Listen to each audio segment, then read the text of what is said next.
falo de Change Data Capture, né, eu estou falando de uma forma de buscar os dados, onde eu pego o dado na captura.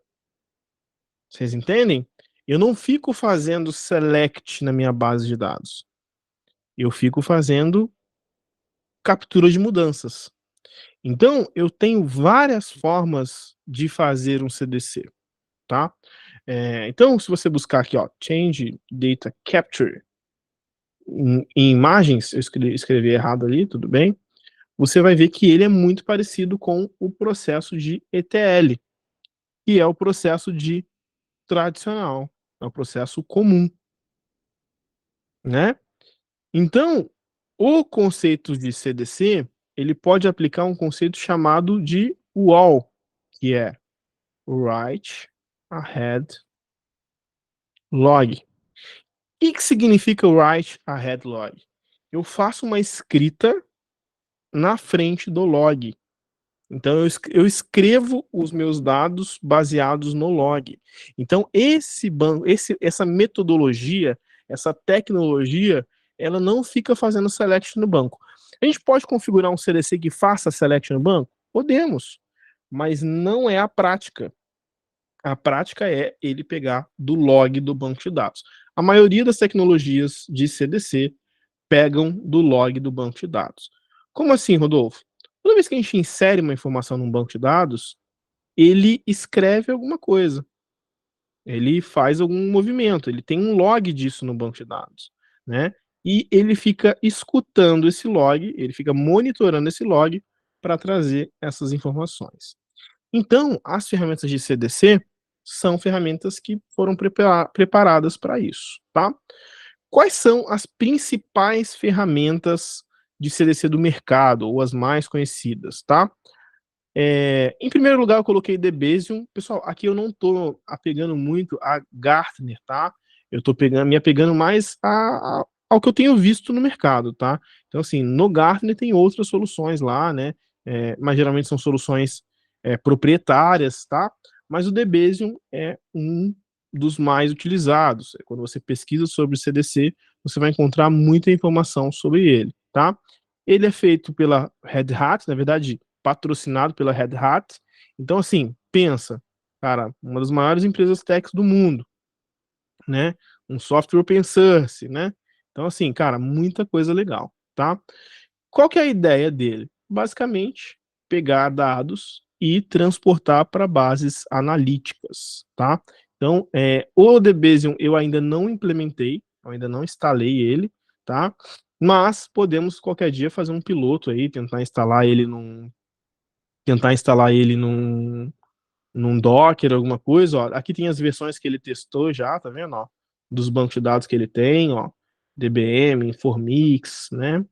Ó, tem JDBC, então, cara, para os bancos que não tem drive direto, tem JDBC. Então, é uma ferramenta muito versátil, tá?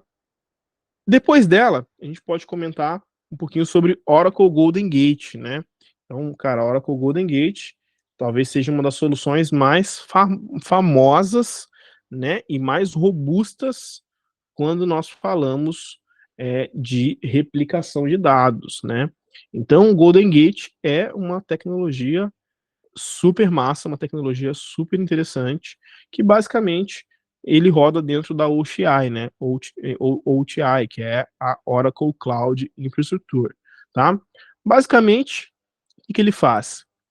Extrai dados de várias origens e leva para outra origem, para um data lake ou para um data warehouse. Quando a gente fala de CDC, pessoal, basicamente o que ele faz é isso, tá? Ele é a camada EL, né? Então, quando o pessoal fala assim, eu quero fazer um ELT, né? Cara, ELT, basicamente, você faz extração e carga para uma outra base. E aí, nesse caso aqui, o Golden Gate é uma baita de uma ferramenta, tá? Então, isso aqui é muito interessante, tá? Olhar, estudar. Não tem muitos profissionais no Brasil, tá? Então, talvez seja legal ter uma certificação de Oracle Golden Gate. Tem um canal no YouTube chamado Oracle Golden Gate Brasil, de um grande conhecido nosso aí, né? Ele tem hoje o Oracle Golden Gate Brasil e tem muito conteúdo legal lá, tá? Tem podcast, tem muita. Acho que é Golden Gate BR, o canal dele. Golden Gate BR. É um cara que tá fazendo um conteúdo muito massa, e assuntos bem disruptivos, sabe? Então ele entrevista uma galera, tem uma coisa legal aí que eu acho que vale a pena assistir, tá? Vou mandar o link para vocês aqui na nossa conversa, tá? E é uma solução que eu acho que vale a pena aprender, tá? Rodolfo, vale mais a pena aprender o CDC proprietário ou o CDC open source? Depende. A gente vai discutir isso mais para frente. Mas depende, tá? Depende do mercado, de onde você está inserido, do que você quer fazer, enfim, tá? Depois do Golden Gate, a gente tem o Attunity Replicate, ou Attunity Replicate, né? Na verdade, hoje ele é Click Replicate. Na verdade, isso aqui, ó, é Click Replicate, tá? Antigamente conhecido como Attunity Replicate, tá? A Attunity era uma empresa de movimentação de dados, né? Ela foi comprada pela Click e basicamente ele faz CDC para uma base enorme de dados, incluindo bancos relacionais, mainframe, data warehouses e data lakes, tá? Aqui, pessoal, quando a gente fala de QDI, né? Então, quando a gente fala de Click hoje, né? A Click ela deixou de ser uma ferramenta, na verdade ela nunca foi, né, pessoal? Ela sempre foi uma empresa de analytics, né? Mas ela deixou de ser uma ferramenta, uma empresa focada exclusivamente em analytics, tá? Ela faz muito mais coisas. E um dos produtos dela hoje, né, é a parte de data integration, tá? Então eu tenho aqui streaming de dados, criação de data lake, data warehouse automation, data quality governance, aplicações APIs, aplicação de automações, soluções SAP, Stitch, entre outros, tá? Então, isso aqui são algumas soluções que a Click tem. Sem falar em Analytics, né, que aí tem ClickSense, ClickView, ClickSense SaaS, entre outras, tá? E aí, o que que é interessante aqui que a gente pode notar? Quando a gente fala de Data Integration, nós estamos muito acostumados a falar de quê? ETL e ELT, né? Então, quando a gente fala de Data Integration, a gente está acostumado a falar de ETL, que é o processo mais tradicional possível, né? Que é esse processo que a gente está cansado de falar dele, né? Esse aqui a gente está, cara, careca de saber, né? ELT, que a gente também já ouviu falar muito no mercado, só que existem outros conceitos aqui, né? Então, olha aqui, ó, Data Streaming, ou seja, transmissão de dados. Cara, que a gente já está começando a olhar aí para uma característica de tempo real, certo? Cara, tempo real já é outra pegada, tá? Tempo real já é outro universo, já é outra coisa. Data Lake Creation é moderno, é legal, mas beleza, mas já se fala em Data Warehouse Automation, tá? Então, imagina, hoje a gente tem várias pessoas criando Data Warehouse da empresa, mas já se fala em automação de Data Warehouse. Imagina, você conectar lá no banco de dados e a ferramenta ser inteligente o suficiente para criar um data warehouse automaticamente, né? Sem falar, né, em aplicações de API, soluções SAP, entre outras coisas. Mas eu olharia muito essa questão hoje de data streaming e de data warehouse automation, tá? Então, isso é bem interessante, tá?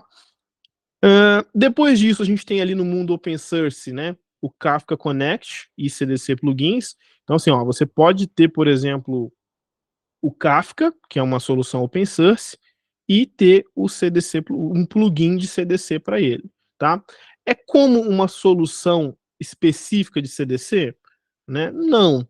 Talvez aqui seja um pouco mais hard-coded, né? Então, talvez aqui você tenha que escrever um pouco mais de código, né? E isso não é um problema, tá? Isso aqui pode acontecer, tá? Além disso, eu tenho o Talent também. Eu não sei se vocês conhecem o Apache Kafka Connect, mas ele é como se fosse uma stackzinha, né? Ó, do Confluent, que é onde você tem alguns conectores.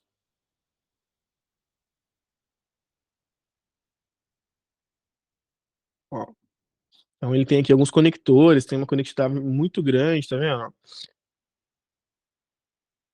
Então você tem aqui esse Confluent, né, que algumas empresas usam, né? Inclusive tem certificação também, Confluent, tem muita coisa legal, tá? Então ele pega o Kafka ali, encapsula em alguns produtos, algumas coisas, e com onde facilita a gestão, tá vendo? Ó, SaaS, Data Lake, Data Warehouse, eventos, enfim, tá? Depois disso tem o Talend CDC, né? Talend, para quem não conhece, era também uma solução de ETL, né? Então, antigamente a gente tinha o Talend Open Studio, né? Onde nós fazíamos lá tudo de forma gratuita, e a Click comprou a Talend também, né? Então hoje a Talend é uma empresa da Click e ela faz ETL e ELT e também CDC. Aí você fala assim, Rodolfo, mas a Click agora tem dois produtos que fazem CDC. Cara, a gente não conhece a fundo a estratégia da Click nesse sentido. Então pode ser que ela mantenha as capabilities em um, que ela mantenha nos dois, a gente não sabe. Mas de fato, ela tem hoje dois produtos que fazem CDC. Qual CDC que é melhor? Não sei. Não sei. Hoje eu não testei. Eu nunca usei o Talend de ambiente produtivo e eu não sei te responder qual que é o melhor. Mas, né, ele tem aqui, ó, é, a opção de trabalhar com real time, de forma não intrusiva, né? Trabalhar com enterprise grade e tudo mais. O que que é esse não intrusivo, pessoal? É trabalhar de uma forma que não onere muito o seu banco de dados, que o seu banco de dados não sofra. Lembra do exemplo do pedágio que nós demos no passado? Quando você está usando, consumindo dados, é como se você estivesse passando dentro de um pedágio.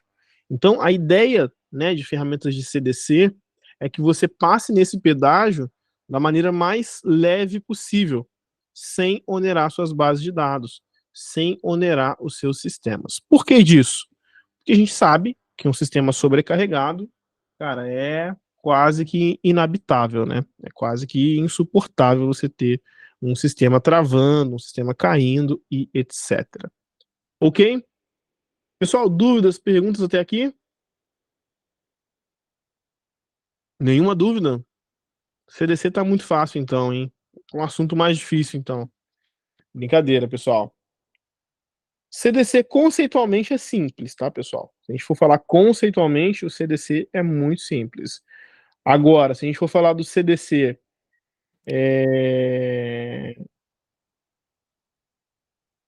completo, vamos falar assim, cara, a implementação é mais complexa do que a teoria, né?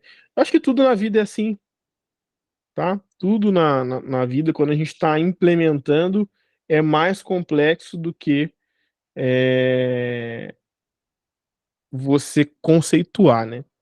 O conceito é simples, levar dados de um lugar para o outro. Mas quando você chega na prática, cara, é base de dados de 3 terabytes, 25 bancos de dados diferentes, é legado, é isso, é aquilo, é banco de dados que não tem conector, enfim, uma série de coisas, tá bom? Bom, depois de falar de Talend, eu não posso deixar também de falar do Informatica Power Exchange, tá? Tá listado entre os mais usados, mas eu também não usei. Mas sendo uma solução da informática, que é quem construiu o Power Center, que foi uma das tecnologias mais famosas no mundo do ETL, cara, não dá para esperar pouca coisa, tá?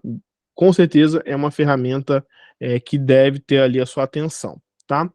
E aí fica a pergunta aí para vocês, né, cara? A gente tem aqui pelo menos 9 ferramentas, né? Tem o CDC do SQL Server, tem o Stream, tem o Airbyte, que eu vou mostrar para vocês daqui a pouquinho, tá? O Airbyte hoje é o meu favorito, mas tem várias soluções, tá?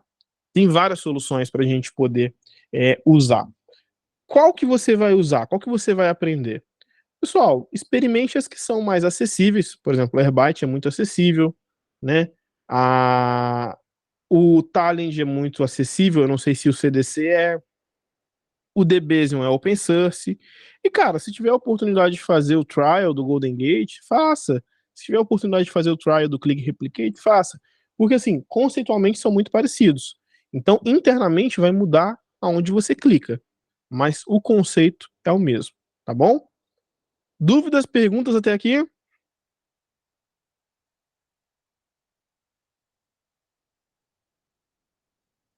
Boa. Eu vou ver se eu tenho um Airbyte aqui rodando. tá? Eu vou rodar aqui num Airbyte aqui para vocês. Deixa eu ver se ele tá rodando aqui. Eu tenho alguns Airbytes online aqui. Esse aqui é o Airbyte, tá vendo, pessoal? Então, ele é uma plataforma de CDC. Aqui já entrou logado porque eu tenho usuário e senha salvo aqui. Mas ele geralmente ele pede login e senha, tá? Então, assim, baita ferramenta, mas tem ali, né, as suas seguranças também, né? Não é tão simples assim, tá? Vocês preferem ver assim ou assim? Dark mode ou branco? Fala pra mim aí. Dark. Dark, né? Dark, aí sim, raiz. Bom, como funciona esse cara aqui? Basicamente, eu cadastro um source, ou seja, uma origem, né? Então eu clico aqui, ó, em New Source, tá? New Source, ou nova origem. E aí eu tenho aqui vários conectores, né? Asana, BigQuery, Coda, Convex, Datadog, a gente vai falar daqui a pouquinho do Datadog. Tem alguns bem legais aqui, tá? Ó, o Git, Google Drive, Google Sheets, Greenhouse, que é uma ferramenta de RH famosíssima. RH não, né? Gestão de pessoas, um monte de coisa. O Greenhouse faz muita coisa. Jenkins, Gira. Cara, olha o tanto de conector que tem aqui. Olha isso aqui que loucura, gente. Isso aqui é tudo conector para você pegar fonte de dados, tá? Então, olha o tanto de fonte de dados que tem aqui, certo? Como que eu faço para configurar uma conexão? Vou pegar uma comum, tá? Vou pegar uma Postgre, por exemplo, tá? Então eu tenho aqui, ó, Postgre, vou configurar host, porta, nome do meu banco de dados. Tenho aqui campos opcionais, tá vendo, ó? Ah, eu quero pegar somente esquemas específicos. Eu passo aqui os esquemas do que eu quero pegar. Usuário e senha do meu banco de dados. Se vai usar SSL ou não. Se tem tunnel para o meu SSH e etc. Aqui fica a cereja do bolo. Isso aqui a gente chama de update methods, ou seja, como que o meu CDC vai atualizar o meu banco de dados. Ok? Então, qual é a estratégia que o meu CDC vai usar para levar os dados de um lado para o outro? E aí, para o Postgre, e aí assim, ó, entenda uma coisa, o CDC, ele depende do banco de dados. Então, o banco de dados precisa ter configurações e características que propiciem o CDC. Então, por exemplo, para o Postgre, eu tenho 3 opções. Para o SQL Server, eu vou ter outras. Para o MySQL, eu vou ter outras. Depende do que o meu banco de dados oferta nesse sentido. Tudo bem até aqui? Não depende só da ferramenta de CDC, tá? Então, depende também do banco de dados, da versão e etc. Aqui nós temos o que a gente chama de UOL, que é a opção do UOL. Se vocês quiserem ler mais sobre o UOL, como ele funciona, tem até um linkzinho aqui de uma documentação, tá? Do Postgre Replication Methods, tá? Então eu tenho aqui, ó, Xmin, tem UOL, tem várias coisas, tá? Isso aqui é muito legal. Então, leiam essas coisas, eu acho que é bacana. Cadê aqui vocês? Achei vocês. Tanta configuração aqui que eu já nem sei mais. Então, cara, leiam isso aqui, entendam, é bem interessante, tá? Tem algumas coisas aqui de tipo de arquivo que você tem que ter atenção e por aí vai, tá? Aqui eu tenho o método wall, o método xmin, tá? Que é recomendado para tabelas acima de 500 gigabytes, tá? E eu tenho o scan changes define the cursor, que é pegar uma coluna, por exemplo, data, ID e fazer a carga incremental com base nela, tá? Que é muito comum, a gente está acostumado a fazer isso sempre, tá? Além disso, eu posso selecionar o slot de replicação que eu vou consumir, tá? E também o publication aqui do Postgre. Se seu banco de dados não tiver replication slot, publication, não precisa se preocupar com isso, tá?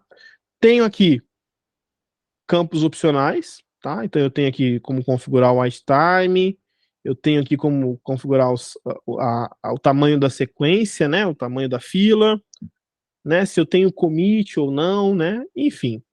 E tenho outros campos aqui que eu posso passar aqui um JDBC URL, né? Então eu posso passar ali parâmetros de timeout, se eu vou habilitar consultas no SQL ou não. Posso habilitar tudo isso, é configuração do Postgre, tá? Então, criei o source, o que que vai acontecer? Ele vai aparecer aqui na minha lista de sources, ó. Então eu tenho aqui um source configurado. Tá vendo? Então eu tenho um source, eu tenho aqui, ó, 4 destination e 3 com sucesso, né? Uma delas tá ou tá parada ou deu erro. OK? Depois de configurar um source, eu configuro um destination.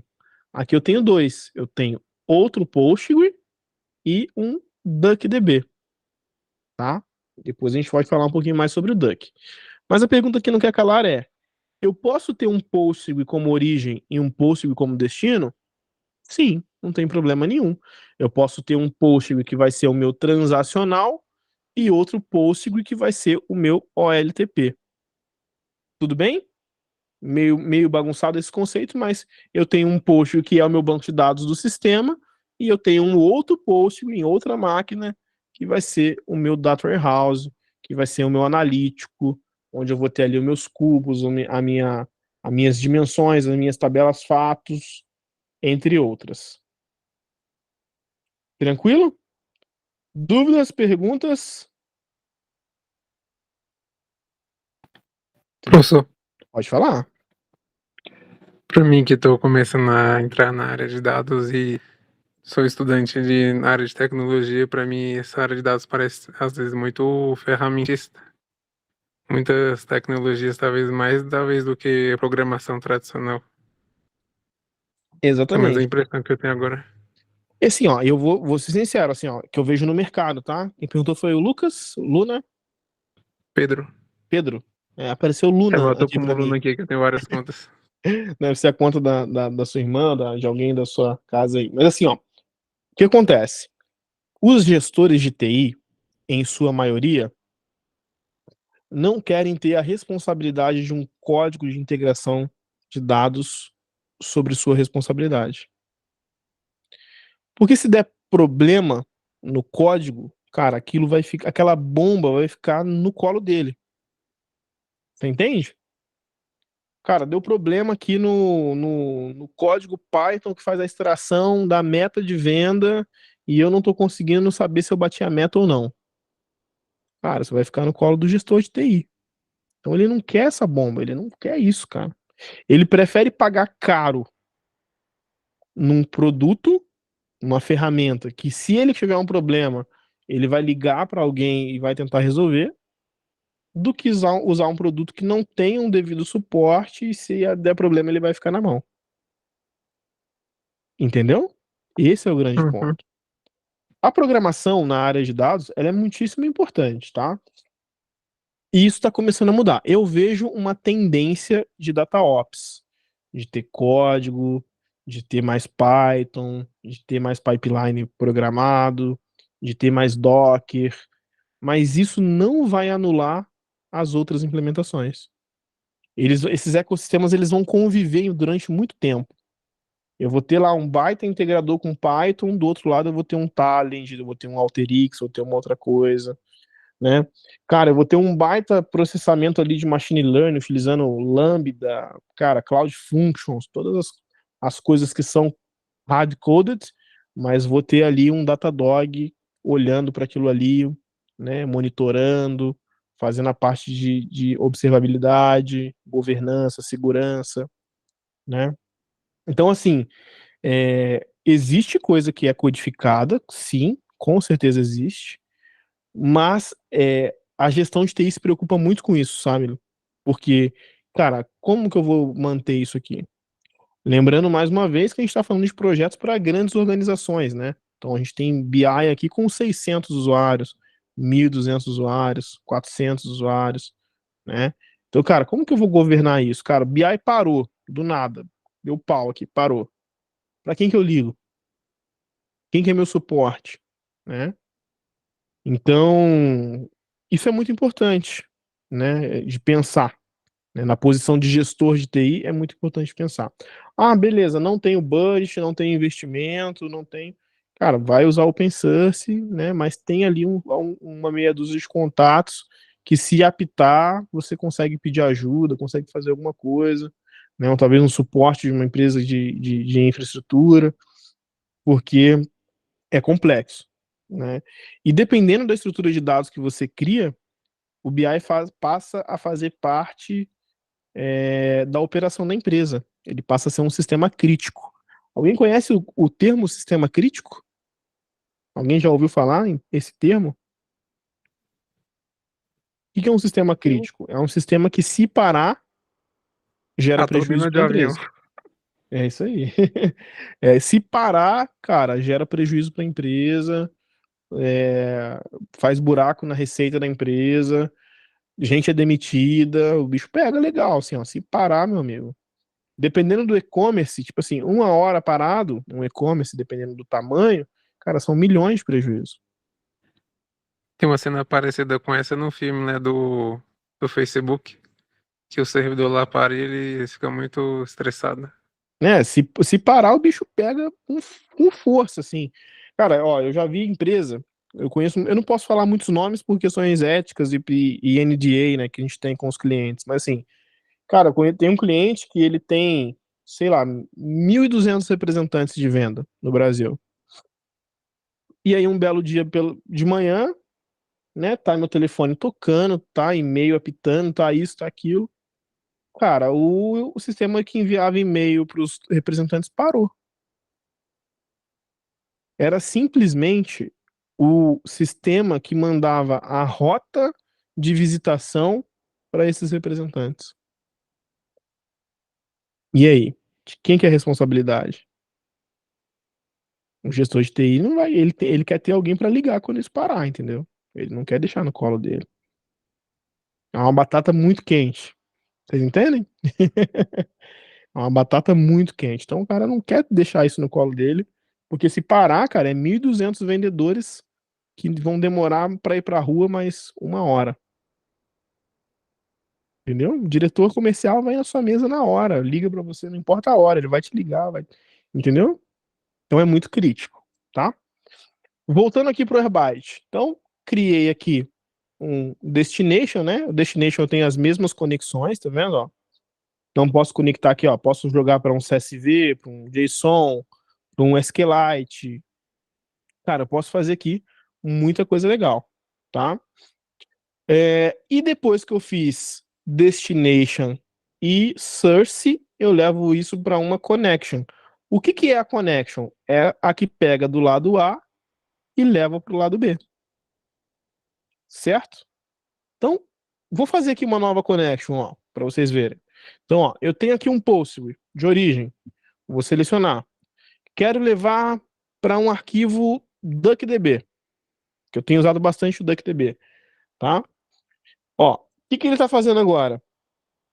Tá analisando o meu banco de dados, o log, tudo que tem lá, para saber como que ele vai sincronizar, tá? Posso dar um nome para minha conexão, por exemplo, ó, replicação aspirante em dados. Beleza? Ih, meu PC tá lento, vou fechar umas abas aqui para ver se dá uma melhorada.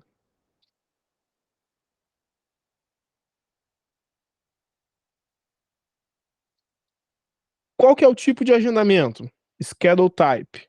Eu tenho manual, cron ou scheduled, tá? Geralmente eu uso o scheduled, tá? Replication frequency, né? Qual que é a frequência que esse dado vai atualizar? Toda hora, 2 em 2 horas, 3 em 3 horas. Aí depende do negócio. Tem negócio que 8 horas é suficiente. Tem negócio que precisa ser toda hora. Depende do que o seu cliente vai pedir, tá? Destination namespace. Posso colocar aqui, por exemplo, ó, um formato. Ó, posso colocar aqui, ó, custom format. Posso colocar aqui, por exemplo, ó, raw underline. E aí tudo que eu criar lá vai ficar com raw alguma coisa, para saber que é o dado bruto, né? Depois eu posso falar mais desses nomes aqui, tá? Raw, né? Aí tem vários nomes, né? Tem raw, trusted, refined, tem bronze, silver e gold, né? Tem staging, datamart, DW, enfim. Então, tem vários nomes e são nomes parecidos, tá? Destination String Prefix, tá? Posso colocar aqui se eu vou adicionar um prefixo ou não. Por exemplo, vou colocar um prefixo aqui, por exemplo, teste. Então, tudo que eu replicar de um lado para o outro, além de ter o namespace raw, vai ter aqui o prefixo teste. E vai ficar raw teste alguma coisa, tá? Aqui tem uma coisa interessante, muito interessante na minha opinião, tá? Como que o banco de dados vai saber se houve mudança no nome de campo? É uma coisa muito comum, mas imagina que você configurou uma replicação, tá? Você configurou seu ambiente de dados. E aí amanhã, o que vai acontecer? O DBA vai lá e muda, adiciona 3, 4 campos numa tabela. Aqui você escolhe o que vai acontecer, ó. Se eu posso propagar apenas mudanças de campo, se eu posso propagar mudanças de campo e stream, se eu vou detectar as mudanças e aprovar manual, ou se eu vou detectar as mudanças e pausar a conexão. Então, dependendo da confiança que eu tenho no meu sistema, no meu banco de dados, eu posso deixar aqui propagando. Cara, mudou o esquema, mudou a tabela, mudou etc., ele já vai alterar no banco novo. Ele já vai alterar no meu destino. Entendeu? É arriscado, porque isso pode quebrar um aplicativo lá na frente. Mas tem casos que pode acontecer, tá? Aqui embaixo, ele trouxe para mim as tabelas. Tá vendo? Ó? Eu tenho aqui tem adiantamento, eu tenho aqui. é, Aqui ficou tudo com teste, né? Deixa eu colocar aqui um underline aqui. Eu achei que só o teste não ficou muito bom, não. Eu vou colocar um underline antes e depois. Ó. Então vai ficar aqui, ó. Teste, adiantamento. Isso aqui é o nome que vai ficar, tá? É o nome que a tabela vai ficar no destino, tá? Então, ó, operação de depósito, família item, tem várias tabelas aqui, tá? Isso aqui é um banco de dados de um RP, tá? Então, ó, atributos item, avaliação, tá? E aí eu tenho aqui o nome, o destino que eu vou colocar, como que vai ficar o string e o sync mode. O que é o sync mode? É a maneira como ele vai sincar esse dado. Então, ó, vou pegar uma tabela aqui, vou pegar uma só, tá? Vou pegar uma bem simples aqui, vou pegar produto, por exemplo, tá? Vou pegar aqui, ó, produto, tá? Eu vou habilitar a replicação dela, tá? Quando eu habilito ou desabilito aqui, tá? Eu habilito a replicação e aí eu posso marcar aqui, ó, em RIDE Disable Streams. E aí eu sei que essa replicação que eu configurei é da teste, tá? Então, eu posso, aqui eu estou trabalhando só com a teste produto, REC produto. Aqui eu tenho full refresh e overwrite ou incremental append, full refresh append. Se eu selecionar aqui, ó, incremental append, eu tenho que definir um cursor. Então, ó, eu tenho que selecionar aqui, ó, que o cursor vai ser, por exemplo, data hora. Ó, esse cara aqui vai ser um cursor. Ó, aliás, ele nem tá deixando eu selecionar como cursor. Provavelmente ele não é uma data completa. Deixa eu ver se tem alguma outra coisa aqui. Ó, ele não tá deixando eu ter nenhum cursor aqui, ó. Tá tudo bloqueado, tá vendo? Provavelmente porque não é índice, provavelmente porque não é não é um campo que está configurado para ser um cursor. Depois eu posso mostrar um que esteja e ele já até te sugere algumas coisas ali. Então, o que ele vai fazer aqui no full refresh? Ele vai carregar a tabela toda, ok? Tranquilo até aqui? Cliquei aqui em Setup Connection, ó, já começou a sincronizar, ó. Então, aqui ele já está pegando de um banco de dados e levando para um DuckDB. E aí, de hora em hora, ó, já sincronizou, já fez. Ó. Se eu for aqui em Job History, ó, não tirou nenhuma linha, essa tabela pode estar vazia, ó, rodou em 10 segundos. Ah, Rodolfo, eu quero mais tabelas. Você pode vir aqui, ó, editar a sua replicação, né? E colocar mais tabelas para replicar aqui, ó. Ah, eu quero a tabela. Vou pegar uma aqui. Cliente, não.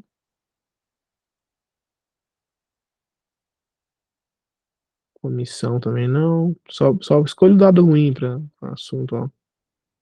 Deixa eu pegar um aqui mais tranquilo.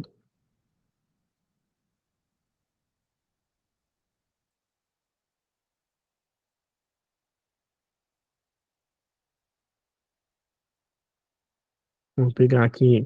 Você tem categoria. Categoria. Habilitei. Incremental mais append, não tenho cursor. Os campos aqui. Ah, é porque eu estou trabalhando com Duck. Eu acho que para o Duck ele não vai habilitar cursor. Salvei aqui. Salvei a conexão. Vamos ver como é que tá o status dele agora. Ó, tá replicando. Aí agora, essa connection tem duas tabelas, tá? Eu posso ter uma connection para cada tabela ou eu posso ter uma connection com várias tabelas, tá? Dependendo do tamanho da tabela, dependendo do que é, eu faço uma conexão para cada. Ó, esse aqui tirou uma linha só, pequenininha. Esse banco de dados tá fácil, tá? É... Então, assim, depende do que você tem na estrutura, né? De como é a configuração desse banco, enfim. Dependendo do banco de dados, eu coloco todos num job só, numa connection só. Dependendo do banco, eu crio uma connection para cada situação. Aí depende, pessoal. Não existe, como que eu vou dizer? Não existe bala de prata, tá? São situações e situações. Feito isso, só deixar ele carregando aqui, acompanhar aqui o schedule por aqui, ó. Ver o que tá acontecendo, o que não tá. Tá vendo?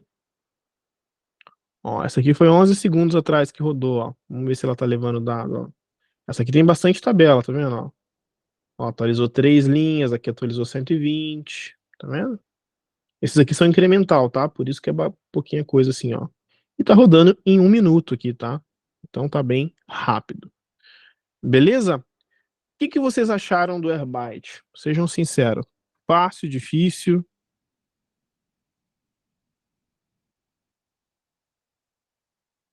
É muita conexão, eu... Tem, Caramba, conecta com tudo. Esse aqui conecta com tudo. O Leonardo Dias perguntou: o que seria esse cursor? Cara, o cursor seria um ponteiro, seria como um ID, seria é assim, ó, é onde que eu vou olhar para pegar a próxima leva de dados. Por exemplo, tem a tabela cliente, cara, o meu cursor é a data do cadastro. Então, o que que ele vai olhar na próxima carga? A data de cadastro maior que a última data de cadastro que ele tem. Ah, eu tenho no cadastro de cliente, eu tenho o código do cliente, ou sequence do cliente. Coloquei ela como cursor. Ele vai olhar o maior código do cliente e vai pegar somente os códigos depois daquele. Entendeu? É para a gente não pegar tudo do banco de dados sempre. Isso aí, é uma referência para atualizar. É onde a gente coloca o nosso incremental, né? A carga incremental ela é baseada em um cursor. Pode ser uma data, pode ser um ID, né? Ideal que esse campo seja um campo único, né? Um campo único ou um índice, né? Para ficar um pouco mais rápido. Então, isso faz com que a sua base, ao invés de você ter que buscar toda a informação lá, você pegue só o que foi atualizado, né? Isso os DBAs amam, né? Porque você não fica com ninguém pendurado no seu banco de dados lá 3 horas extraindo dado, né? O DBA ama esse tipo de solução, tá bom? O que vocês acharam, pessoal? Fácil, difícil,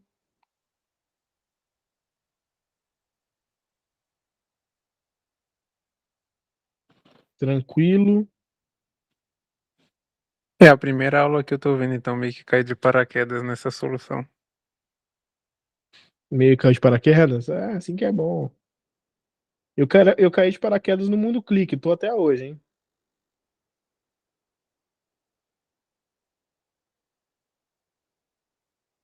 Eu caí de paraquedas total. Uma dúvida que eu tenho como iniciante é se essas soluções as soluções dos dados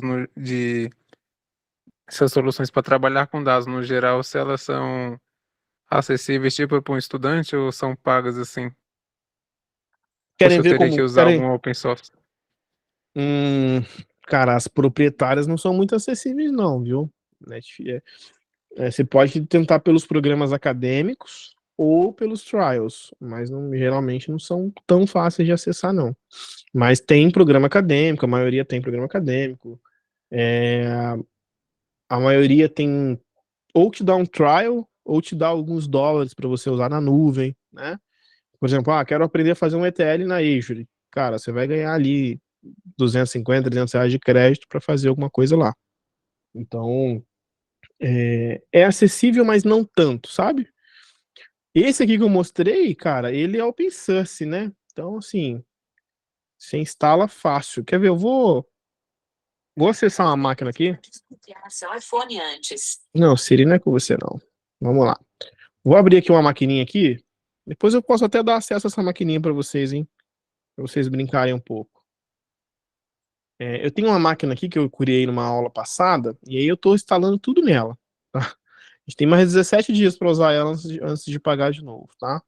Então eu vou conectar nela aqui. Eu acho que eu já estou conectado nela aqui, deixa eu ver. Meio que eu estou rodando aqui um negocinho nela que eu estou rodando um superset nela aqui, tá? Então eu vou abrir uma nova aba de terminal aqui. Quem gosta de terminal aí? Hã? Terminal é vida, hein, galera? Terminal é vida. Eu me sinto um hacker toda vez que eu acesso aqui. Tem nada de hacker, não sei invadir nada. Mas quando eu tô ali na cafeteria, ali com essa telinha aberta, o pessoal acha que eu sou um hacker. Então, vou acessar aqui, tá? Essa maquininha. Acesso via SSH, tá, pessoal? Então aqui eu tô num servidor Linux. Esse servidor não tem interface, tá? Ele não tem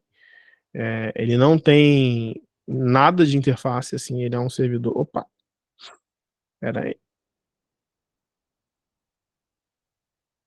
Eu digitei errado aqui, pera aí. Tô nervoso, tô nervoso.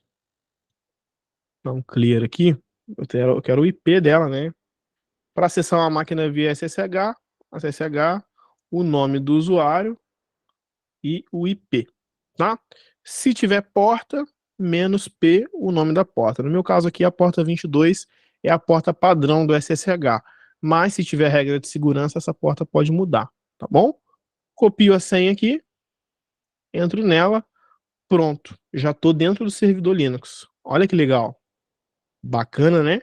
Então aqui eu posso dar um ls, ó, já tem ali dois diretórios, um do Airbyte e outro do Superset.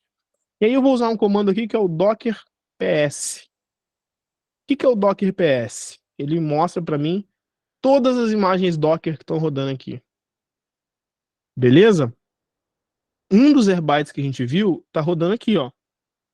Airbyte cron, Airbyte db, Airbyte não sei o que lá. Beleza?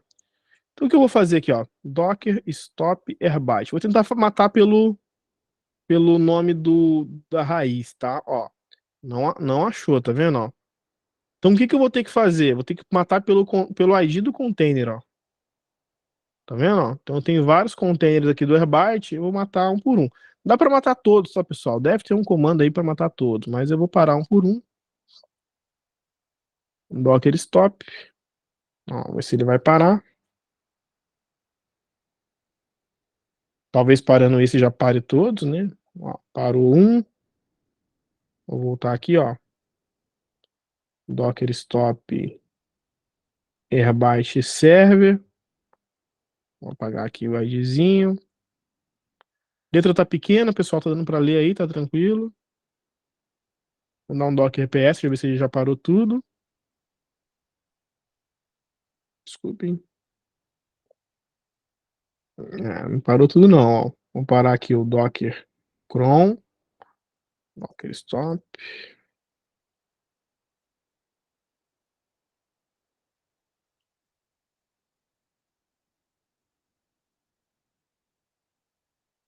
Parando aí, boa.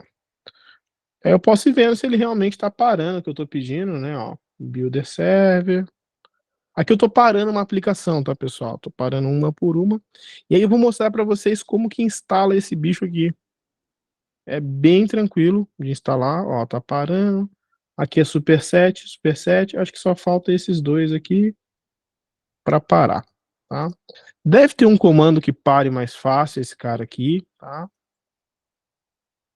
E aí depois eu posso pesquisar aí, mas se vocês estudarem um pouquinho sobre Docker, vocês acham isso aí na internet muito fácil, tá? Então Docker PS agora eu só tenho coisa do Superset aqui. E aí eu vou fazer o quê? Eu vou tirar o Docker. Vou tirar o Docker do Airbyte. Ó, deixa eu ver aqui, ó.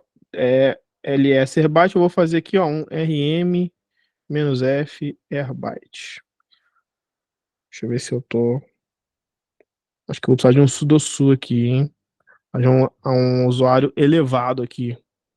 Sabem que é um sudosu? É um usuário com privilégio administrativo.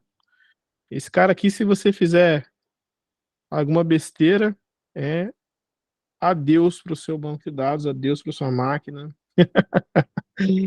Então aprendam, usem com moderação. Ó, não tô conseguindo usar o RM do Airbyte aqui não, hein? Olha que interessante, hein?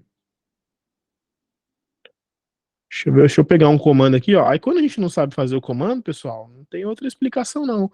Ou é Google, ou é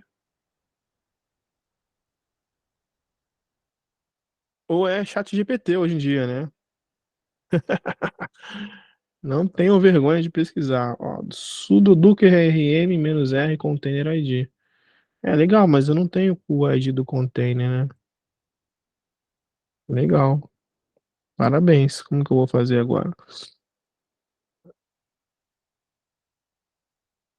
Né? Eu não tenho o ID desse container. Mas, né? Deixa eu ver se eu tenho aqui a drop, container, folder, document. Vamos ver se ele vai deixar assim. O que eu tava fazendo, ó, tava certo, não tava errado não, viu, ó.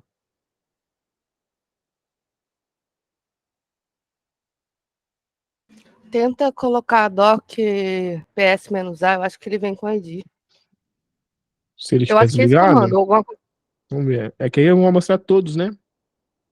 Aí até Nossa, você achar, né? Ah, tá. vou ter que mostrar Mas ó, um. vem o ID, eu acho que o primeiro é o ID, né?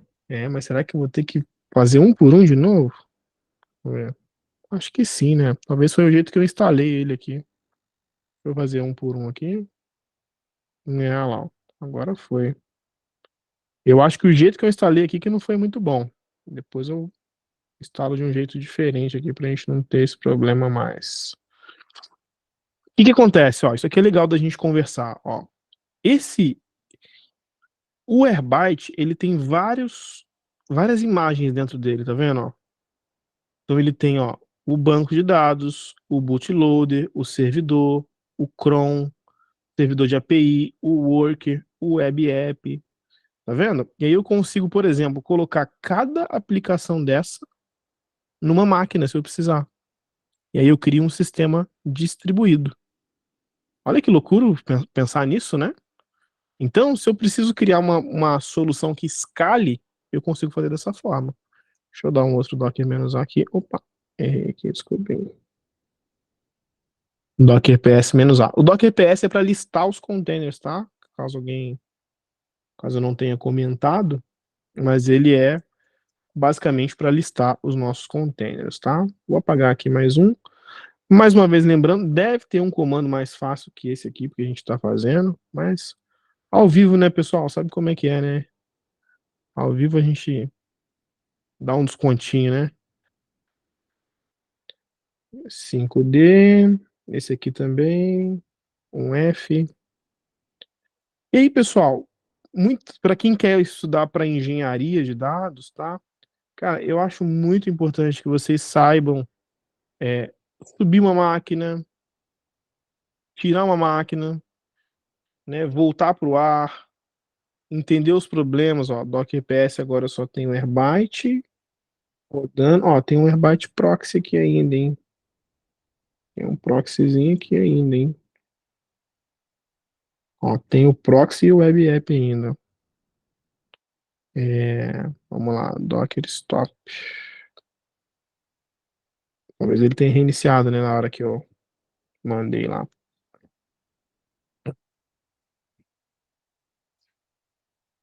Tá até demorando esse aqui.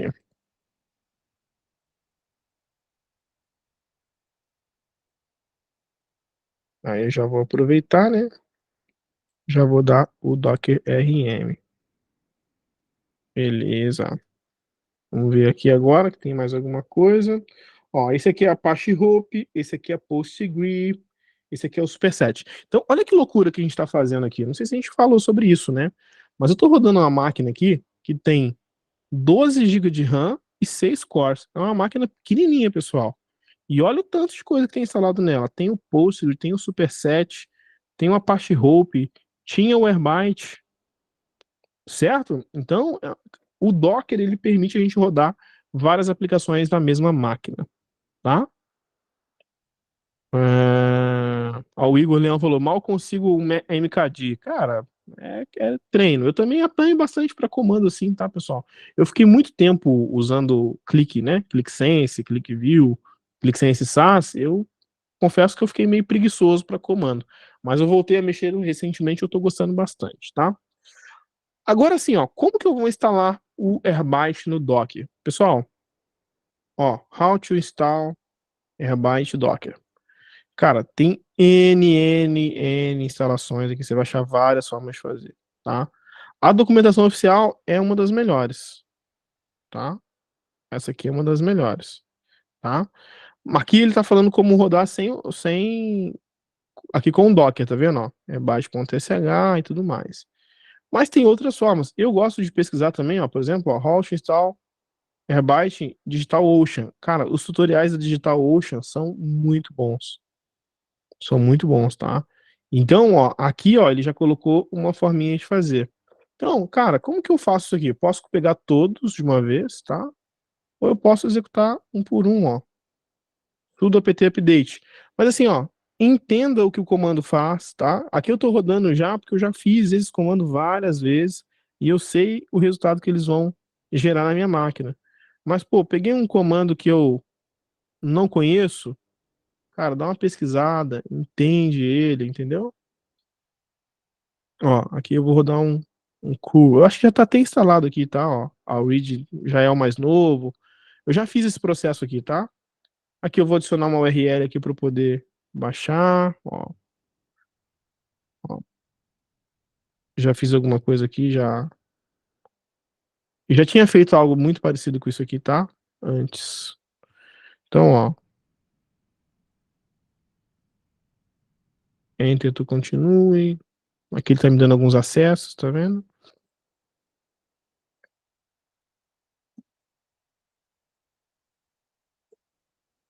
Já baixei.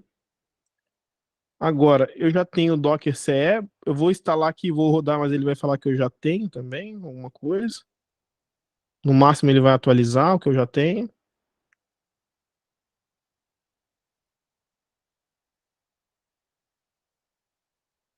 A internet hoje não tá muito boa, não. Ó. Tá atualizando, mas tá demorando.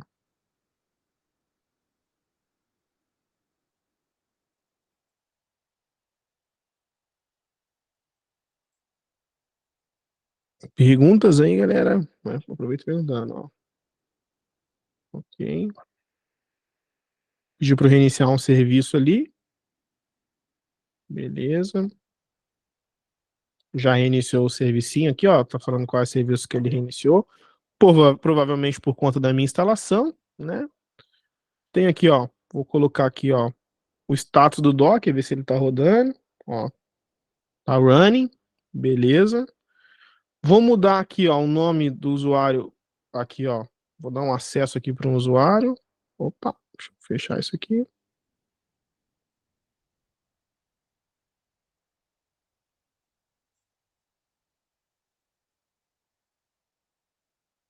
Peraí que eu. Boa.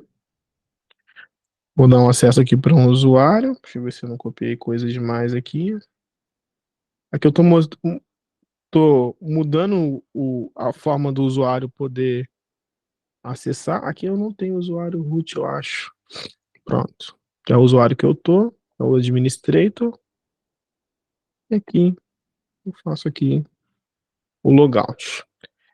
Beleza? Se eu quiser colocar o Compose aqui, eu gosto do Compose. Quem não conhece o Compose, ele é um gerenciador de dependências, tá? Então, eu posso instalar um gerenciador de dependências também para usar no Docker, né? Que aí posso baixar as coisas. Ele me dá algumas vantagens, tá? Para utilizar junto com o Docker. Posso colocar aqui, ó, Docker Compose Version. Beleza. E aí eu tenho aqui, ó. Deixa eu ver se eu tenho aqui a minha pastinha já. Ó, aqui é só Snap. Deixa eu ver se com sudosu eu vou ter. O Airbyte, beleza. Ó, mkdir Airbyte. Vou baixar o bonitão aqui, ó. wget é para pegar lá do Git, tá? Então, ó, tem um Git lá do Airbyte. Já baixei. Vou dar um chmod para eu poder executar esse cara, né? Para dar o acesso de poder executar, senão ele não vai me dar permissão. E eu tô run para ele poder executar. Tá instalado o nosso Airbyte, pessoal. Cara, a gente instalou esse Airbyte em quanto tempo? 10 minutos? 15 minutos? 20 minutos? Talvez menos. Então, cara, 20 minutos, uma máquina pequena, a gente já tem uma plataforma de CDC online. A gente já tem uma plataforma de CDC é, relativamente confiável, tá vendo? Ó, e aqui ele tá subindo os serviços aqui, tá vendo? Quando ele der o check para mim aqui, todos os serviços vão estar rodando. Vou esperar ele subir, tá? E aí eu vou acessar esse Airbyte aqui pra gente poder testar, né? Vocês vão ver que é uma instalação nova. Perguntas? Dúvidas? Acharam difícil? Só me avisem se tiver difícil, se eu estiver falando muito tecnês, tá? Me avisem. Baixando algumas coisinhas, fazendo um pull de algumas coisinhas. Professor, dessas ferramentas, não sei se é a sua especialidade de visualização de dados, tipo Click ou Tableau, dá pra usar de graça? Tableau eu não sei, Clique dá. Clique você tem 30 dias no trial e você tem o Clique desktop que você pode instalar na máquina e usar de graça por bastante tempo, né?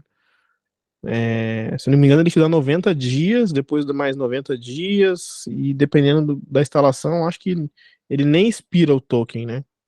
É, mas dá para instalar o Clique de graça sim. O Tableau eu não realmente desconheço, pessoal, preciso perguntar. Ó. Airbyte containers estão rodando. O que eu vou fazer aqui, ó? Vou pegar o IP da minha máquina. Ó, 2.8.000. Vamos ver se vai rodar. Se não rodar, vai ter que ficar para a próxima aula, hein? Ih, rapaz, alguma coisa deu errado, hein? Acho que eu instalei dois aqui nessa mesma máquina, ó. É 8.000? Deixa eu conferir aqui mesmo. É 8.000, ó. Aí, agora foi. É isso mesmo? Não, esse aqui é o outro. Deixa eu conferir aqui.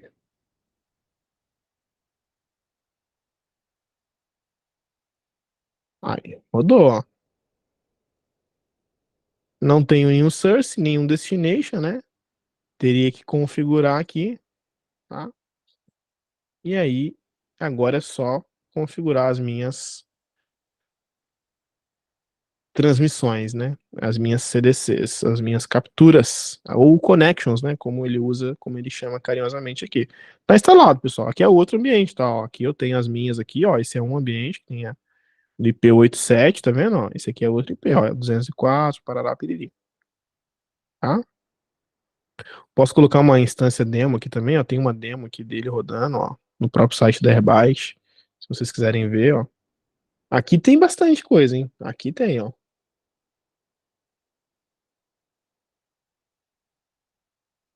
Só não vai configurar os seus bancos de dados aqui, né, pessoal? Não vai colocar os seus sources aqui, seus databases aqui, né? Por favor. Beleza? E esse é o CDC. Pessoal, ficou claro para todo mundo o que é o conceito de CDC, softwares que a gente utiliza. Tá mais claro? Olha lá, hein? Posso voltar aqui então para a apresentação? Beleza. Então, por último, né? Por último não, tem outros dois temas para a gente falar nessa questão de overview de ferramentas, tá? Tem uma coisa surgindo aí no mercado que são as ferramentas de observabilidade. O que está acontecendo no mercado, pessoal? Só para vocês entenderem.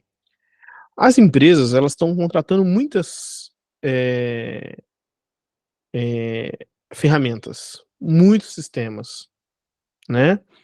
Então, o que está acontecendo? Eu tenho banco, eu tenho o CDC, eu tenho Python, eu tenho Power BI, eu tenho X, eu tenho Y, cara, eu tenho um monte de coisa. E aí o que acontece? Eu preciso monitorar a saúde dos meus sistemas. Eu preciso saber qual sistema está rodando e qual sistema não está. Qual sistema está dando estabilidade, qual que não está, né? Então, eu preciso ter algumas soluções para isso. Então, eu tenho soluções, por exemplo, como o Prometheus, que faz um monitoramento de sistemas, tá vendo? Então, eu consigo aqui, ó, fazer vários alertas. Olha o tanto de gente que utiliza, ó. Também open source, ó. Entendeu? Ó, Docker Images. Cara, quando eu vejo isso aqui, ó, Docker Images, meu olho até brilha. Ó, Docker Images. Tem várias imagens para Docker. Então, ó, cara, se eu pesquisar aqui, ó, how to install Prometheus Docker Ubuntu. Cara, eu vou achar um tutorialzinho aqui, ó, da própria empresa lá, ó. Olha que legal, ó. Pede usuário, mkd, download, pede para tirar um zip aqui. Ó, aqui ele não fez com Docker não, hein? Ele fez de outra forma. Vamos ver se ele tem aqui. Ó, aí tem o tutorialzinho aqui. Olha lá, ó, roda web. Olha que legal. Vamos ver se a gente acha com Docker aqui, ó. Ver se a gente acha com Docker, ó. Ó, olha que legal.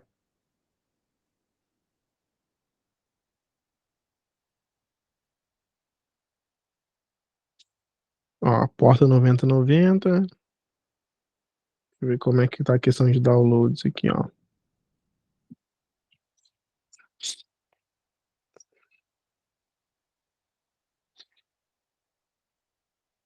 Aqui tem várias coisinhas aqui diferentes. Deixa eu ver. Alert Manager. Exporter. Deixa eu fazer um teste aqui.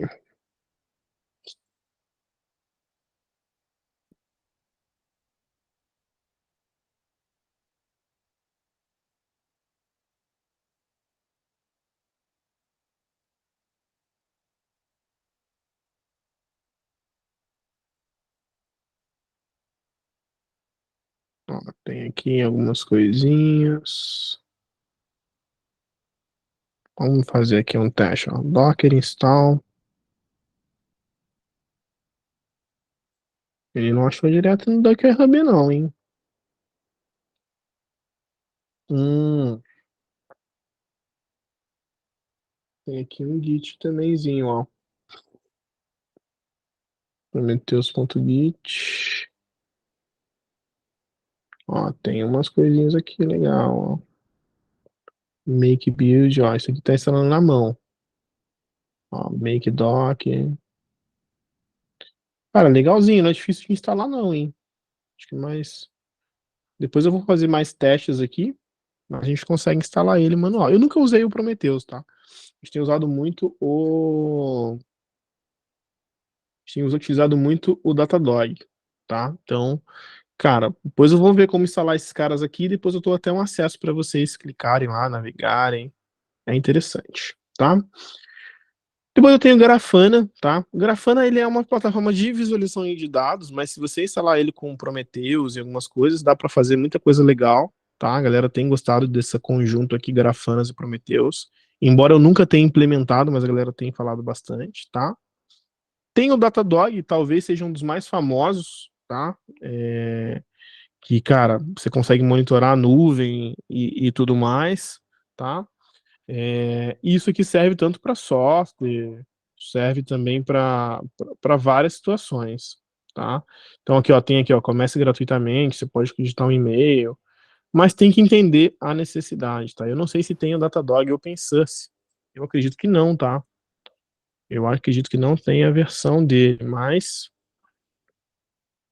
eu acredito que não tem mesmo não, ó. OpenSource Hub. E aí vale a pena dar uma olhada, ó, Kubernetes, OpenTelemetry. Ó, tem umas coisas legais aqui, mas não acho que não é o caso. Ó, mas olha que interessante, ó. Datadog é comitado para open source, né? Ó, então tem como fazer também. Ó, dá para fazer alguns aqui. Aí eu não sei se rola no, no Docker, né? Então, vamos ver aqui, ó. Install Datadog open source Docker. Cara, vocês vão ver que muita coisa hoje tem pro Docker, tá? Que é container, no caso. Cara, muita coisa. Aqui é a integração, né? Acho que para instalação não vai ter, não. Mas muita coisa hoje já tem container Docker.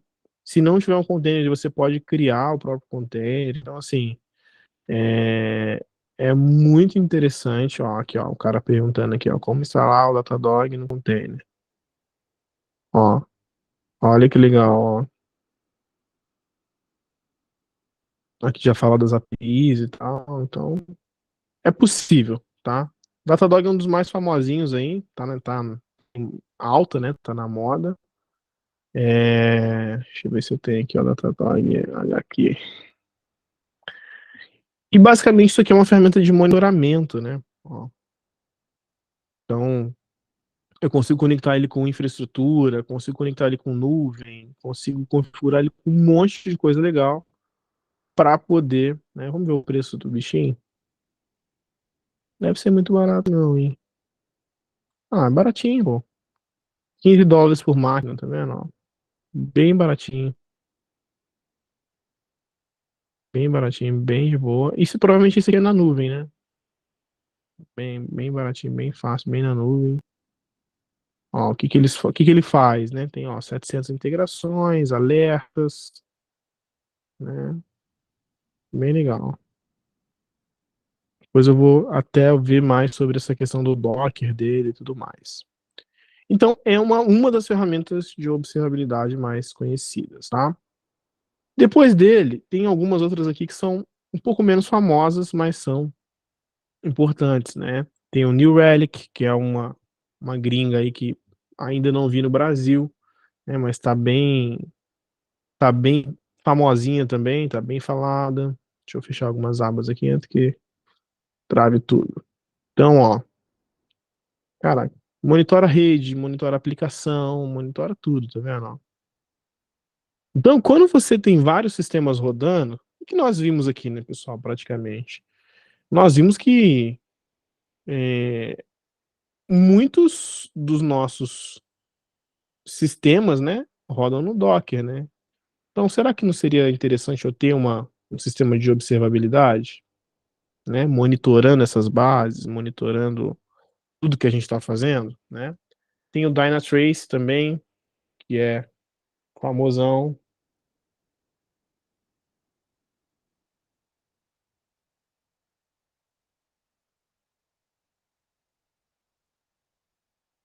tá? Então tem o Dynatrace, que tem vários dashboards legais. né? Isso aqui é para monitorar o quê? Saúde da aplicação, né? Como é que tá as minhas aplicações, como é que tá o uso de servidor, como que tá o uso de rede, acesso, né? Quando a gente fala de aplicações grandes, pessoal, é muito difícil você monitorar toda a sua infraestrutura sem uma ferramenta como essa aqui, tá? Cara, pensa numa empresa que tem aí, sei lá, 15 mil, 30 mil funcionários, muitos acessos, muitos bancos de dados, tá? Tem a Elastic Static, que ela é uma combinação, né, de ferramentas de Elasticsearch, né, usa um pouquinho de Kibana e tudo mais, mas das 6 para baixo aqui eu nunca vi em produção, tá, pessoal? Conheço mais de nome, conheço mais de pessoal comentar nos eventos e tudo mais, mas vale a pena entender como que funciona, tá vendo? Essa aqui é com base no Elasticsearch, né, então, ó, envolve Kibana e tudo mais. Nomes que vocês vão ouvir. Vai ser menos famoso do que Power BI, Click, etc. Mas é legal, cara. O que é um Kibana? Né? Não sei se vocês já ouviram falar, mas é uma ferramenta de visualização da Elasticsearch. Né? Ó, é bem legalzinho também. Eles falam que é uma ferramenta de observabilidade, Rodolfo. Sim, também.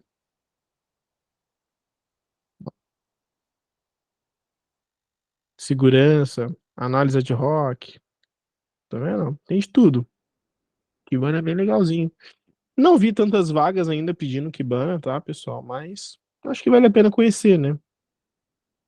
Conhecimento nunca é demais, mas é legal. O Kibana tem observabilidade, tá, Demetrius? Mas ele não é só observabilidade, tá?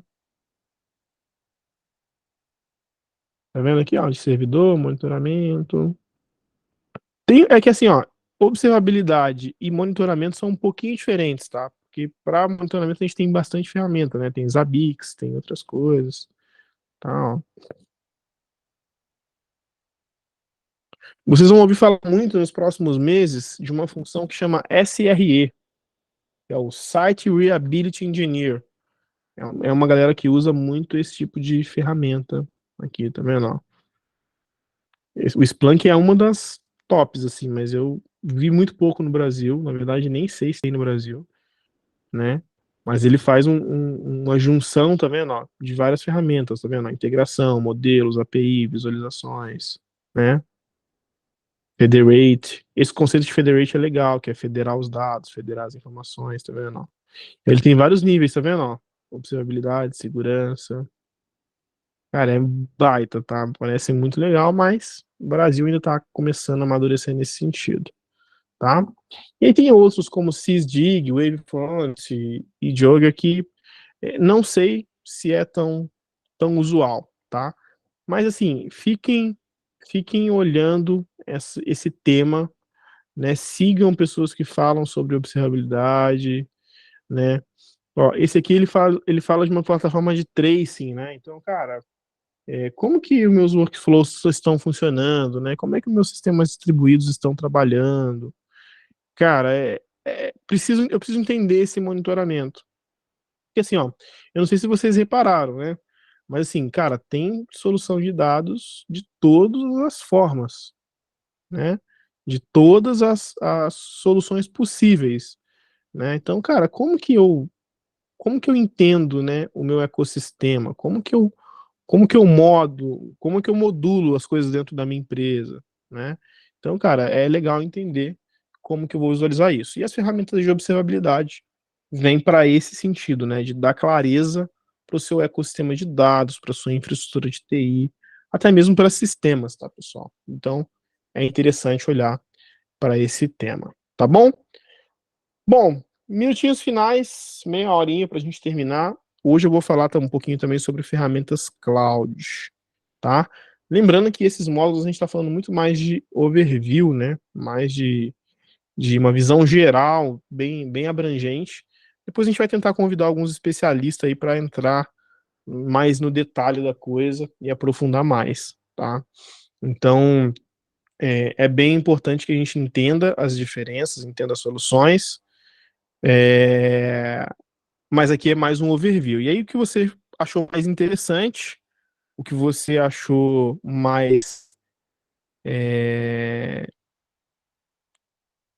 interessantes, né? Ou mais, como é que eu posso dizer, chamativos, aí você pode aprofundar. Marcelo, pode perguntar, tá?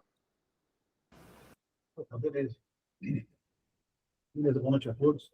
Não, só comentar aqui com o nosso pessoal, uma matéria que eu li hoje, sobre novas profissões, né? Entre uma delas, está saindo agora o de engenheiro de analytics. Levanta toda essa parte de infraestrutura que você está mostrando para nós, né? Você entrega a infraestrutura toda rodando para que o pessoal de ciência de dados, etc., possam fazer as análises, as pesquisas, toda a estrutura, né? Então, o engenheiro de analytics, ele vai fazer levantar toda a parte de infra, se comunicar com as mais diversas fontes de dados, independente da área de atuação, vai deixar tudo operacional para que aí entre esse outro time para poder fazer as análises. Exatamente. Hoje a gente tem uma responsabilidade dentro da função de analytics, né?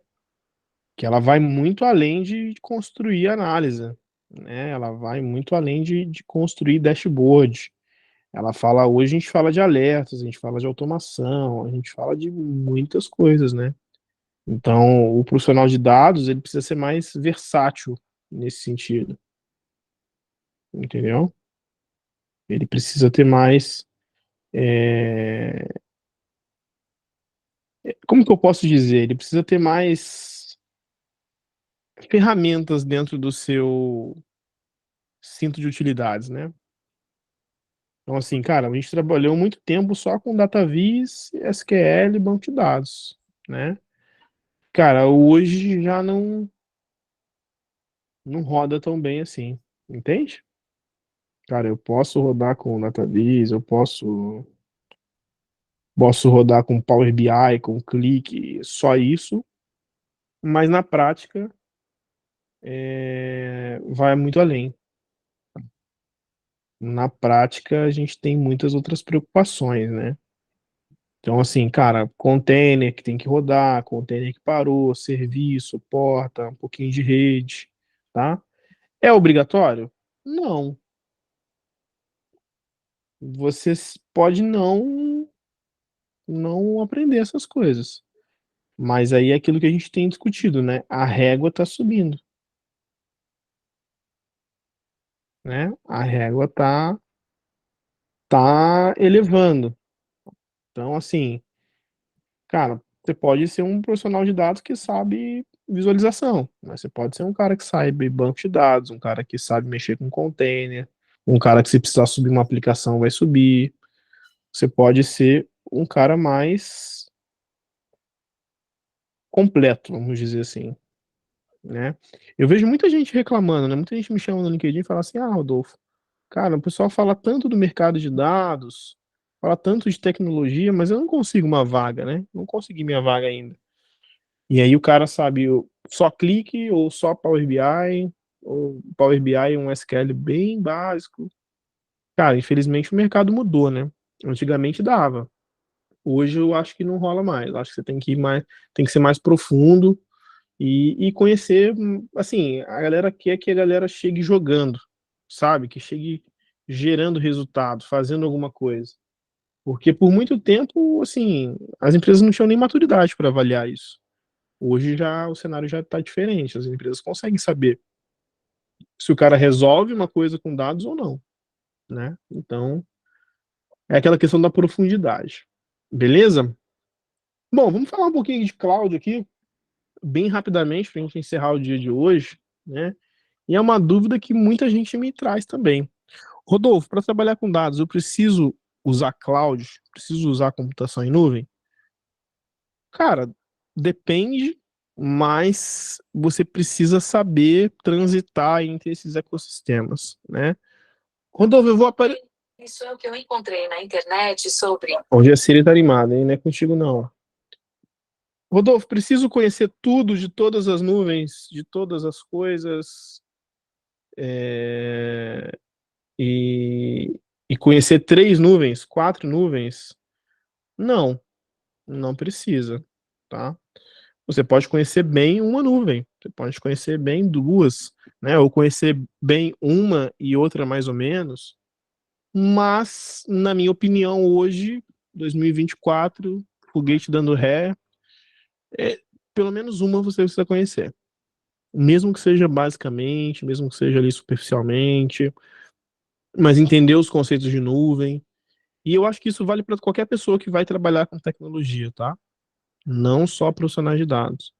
A gente precisa estar inteirado sobre questões e conceitos de nuvem, custo, né? O que é um tráfego inbound, o que é um tráfego outbound.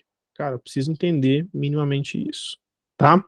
E aí eu trouxe aqui alguns produtos de dados que as nuvens têm. Então, assim, aqui eu estou falando dos serviços de nuvem mais focados para dados, tá? Então, dentro do ecossistema Amazon, você vai ouvir falar muito sobre a Amazon S3, Amazon RDS, Redshift, DynamoDB e EMR, tá? O que é o S3? S3 é um storage, basicamente é onde a gente coloca os arquivos do nosso data lake. Então, pessoal, o que é um data lake? Pessoal, data lake é um sistema de arquivos, né, distribuído que vai ser consumido por várias tecnologias, né, permitindo ali um console SQL, permitindo um console ali de streaming de dados, o consumo desses dados através de API, né? Então, um data lake nada mais é, muito resumidamente, é óbvio, do que um sistema de arquivo. Então, quando eu vou construir um sistema de arquivo, quando eu vou construir um data lake na Amazon, para onde que eu levo meus dados? Para o S3, ok? Depois disso, eu tenho o Amazon RDS, que é o quê? Um banco de dados relacional numa nuvem Amazon, né? Então eu posso conectar, por exemplo, o meu clique no RDS e consumir a informação de lá, tá? É legal usar o RDS como banco de dados para um cenário analítico? Não, eu não gosto tanto. Eu acho que ele é para OLTP, tá? E aí, pessoal, eu estou usando bastante essa sigla OLTP, OLAP, para vocês fixarem o conteúdo de quando eu falei desse assunto, né? Que foi algumas aulas para trás. Então, cara, RDS é para OLTP, na minha opinião. Dá para usar para um OLAP, para um dimensional, para alguma coisa assim, mas ele é relacional, ele é uma pegada bem sistema, tá? Na minha opinião. Depois disso eu tenho o Redshift, tá? Que aí sim é um data warehouse, né? O Redshift ele se compara ali um pouco com o BigQuery, tá? Com algumas diferenças, mas aí sim, aí eu tenho modelagem, aí eu tenho performance, eu tenho algumas coisas, tá? Tenho o Dynamo, que é um banco de dados no SQL, né? Então mais o Oracle, perdão, mais relacionado ali ao MongoDB, uma estrutura de arquivo, uma estrutura que não tem tanto esse conceito de chave primária, coluna, campo, né? É diferente, tá? E eu tenho o Amazon EMR, né? Ou o MapReduce, né? Elastic MapReduce, que é um serviço de processamento de Big Data, né? Então, geralmente ele tem o Spark, tem o Hadoop, né? Para processar dado em larga escala, tá? Então, o EMR, né? E o Redshift, eles são muito usados aí em ecossistemas de dados e Big Data, tá? Então, grandes empresas, grandes farmacêuticas têm implementação de Redshift, tá? Onde que eu uso o Redshift hoje no meu dia a dia? Onde eu mais usei o Redshift no meu dia a dia? Consumindo dados de lá, tá? Eu não trabalhei tanto construindo essa arquitetura Redshift, tenho interesse, mas no momento eu mais consumo do que crio, ok? Dúvidas aí sobre os serviços da Amazon, pessoal? Perguntas? Diego fez uma pergunta interessante. Rodolfo, cada serviço é um valor? Não. Cada serviço é cobrado de uma forma diferente, tá? Eu não vou saber todos de cabeça, mas eu posso até incluir isso no nosso documento depois. Mas, por exemplo, né? Alguns são cobrados por byte, né? Então, por exemplo, cara, o RDS é cobrado por byte, o S3 é cobrado por byte, o EMR é cobrado por consulta, o Redshift é cobrado por consulta, que também é byte, né? e outros serviços são cobrados por hora. Então, depende, tá? De como é feito, de como você está usando, tá? Tem um outro negócio aqui que é legal, que não está aqui, que é o Amazon Lambda. Deixa eu ver se é esse o nome mesmo. Lambda. Acho que é isso. AWS Lambda.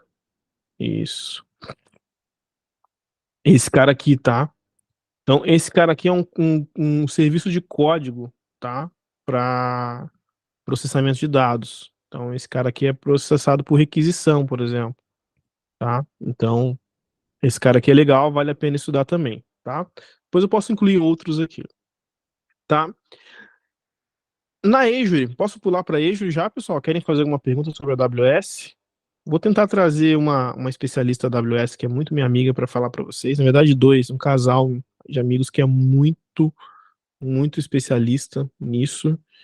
E, cara, eles estão voando nesse mundo da AWS aí. É um baita universo, tá? Para quem tá começando, para quem quer ingressar, tá? Empresas de grande porte geralmente têm infraestrutura AWS, geralmente tem alguma coisa na AWS, tá? Então é bem legal de aprofundar. Depois desse tema, eu tenho também a Azure, né? Ou Azure, ou Azure, não sei, a pronúncia aí tem várias pronúncias aí que vocês vão ver, tá? Vocês vão notar que eu tenho serviços muito parecidos, tá? Então, por exemplo, para arquivo, na Amazon eu tenho três. Na Azure eu tenho o Blob Storage, né? Eu tenho o Azure SQL Database, que é similar ao RDS, tá? Na Azure eu tenho o Synapse, né? Synapse Analytics, também para comparar com o Redshift. Eu tenho o Cosmos DB, que é multimodelo e distribuído, né? Que vai competir com o Dynamo. Eu tenho o Azure Data Lake Storage, que é um armazenamento otimizado para o Data Lake, né, para dados, né, que é diferente do Blob. Então aqui eu tenho duas opções de armazenamento. Além disso, eu tenho também o ADF, Azure Data Factory. Funciona muito para ETL, né, para pipeline, ETL, fluxos, enfim. Eu também, e aí tem vários outros, tá? Eu também tenho o Azure, se eu não me engano, Analysis Service. Agora eu não me lembro se é esse o nome. Deixa eu ver se é esse o nome. Que é a versão do SQL Server Integration Service para isso, acho que é isso mesmo. Para nuvem Azure, tá? Então eu tenho o Azure Analysis Service, que é para fazer processamento de OLAP, né, de modelos, multidimensional, entre outras coisas. Por que eu fiz essa lista dessa forma e o que eu quero que vocês entendam aqui, que talvez seja uma grande virada de chave? Se você pegar uma nuvem dessas e estudar direitinho, entender o que é o storage, entender o que é o serviço de banco de dados, entender o serviço de data warehouse, entender o serviço de processamento distribuído, entender o serviço de código como serviço, né, de processamento de código com base em requisição. Se você conseguir entender bem uma, você consegue transitar de certa forma para outras. Não estou dizendo que vai ser fácil. Você vai aprender a AWS e você vai aprender o Azure automaticamente. Não, não é bem isso. Não digam que eu falei isso, não coloquem palavras na minha boca. Mas uma vez que você entende esse fluxo, esse ecossistema interage, fica muito mais fácil você entender os demais. Certo? É melhor você pegar uma nuvem e entender todos os serviços dela do que você pegar S3 e estudar S3. Aí você vai e estuda SQL Database. Aí você vai e estuda Data Factory. Depois você vai e estuda BigQuery. Não, cara, pega uma, estuda ela de ponta a ponta. Aí depois você pode aprender uma coisa ou outra de outras, mas assim, não fiquem pulando de galho em galho. Porque é muito parecido, mas isso pode te trair num processo seletivo. Ah, beleza, eu sei Redshift, sei BigQuery e sei lá, vamos pegar esse da Alibaba eu não conheço os nomes direito, mas sei lá, sei um pouquinho de DB2 on Cloud. Cara, basicamente você só sabe banco de dados, entendeu? Você só sabe SQL, só sabe, né? Se você não sabe processar, se você não sabe tirar, como que eu pego o dado e coloco aqui no Blob Storage? Como que eu tiro o dado aqui da minha rede local e coloco no S3? É isso que as empresas vão querer de vocês, principalmente engenheiro de dados, tá, pessoal? Para os outros, cientista de dados, analista de dados, cara, precisa conhecer, mas não tão profundamente. Se você é engenheiro de dados, você precisa saber como que eu tiro um dado que está na minha máquina e levo para o S3. Ah, vou fazer com Python, vou fazer com Hope, vou fazer com Talend. Cara, tem N formas de fazer isso. Tá? Vou fazer com Lambda. Aí a forma você pode trabalhar algumas, mas o grande segredo disso aqui é, cara, quero trabalhar com Azure. Como que eu levo meus dados para Azure? Como que eu levo lá? Pego o meu dado aqui, CSV, levo para o Blob Storage e consumo ele no Synapse. É isso que eles vão querer que você faça. Entendem? Como que eu tiro o banco de dados que está aqui no lugar A, levo para Azure, processo e coloco ele no Power BI? Ou coloco ele no Click, ou coloco. Cara, é isso que eles vão exigir de vocês. Entendem? E aí a mesma coisa para o Google, né? Muda os nomes, né? No Google eu tenho o GCS, que é o Google Cloud Storage, tenho o Google Cloud SQL, tenho o BigQuery, tenho o Google Cloud Bigtable, que é para NoSQL, e tem o Google Cloud Dataflow, né, que é para processar dados em tempo real ou em lote, né? Notem, pessoal, todos muito parecidos, tá?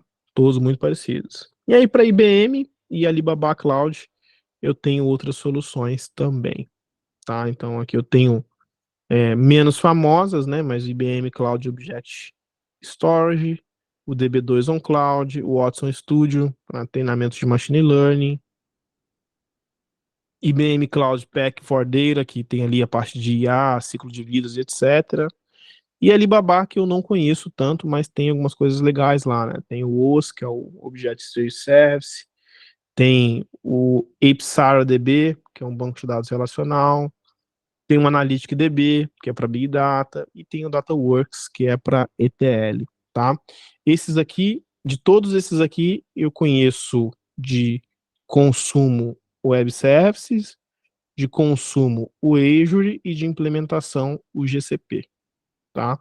Então, aqui eu já fiz ponta a ponta, de trazer o dado para cá, consumir, trabalhar, processar, criar view, levar lá pro Looker e trabalhar com ele, tá bom?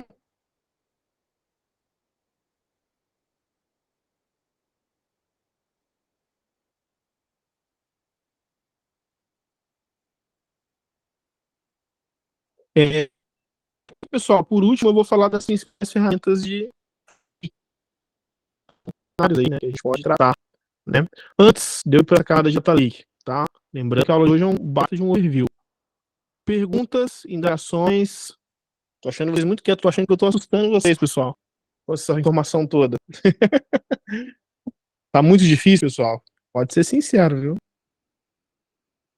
Sejam sinceros, tá muito complicado, tá puxado. Querem que eu pegue mais leve?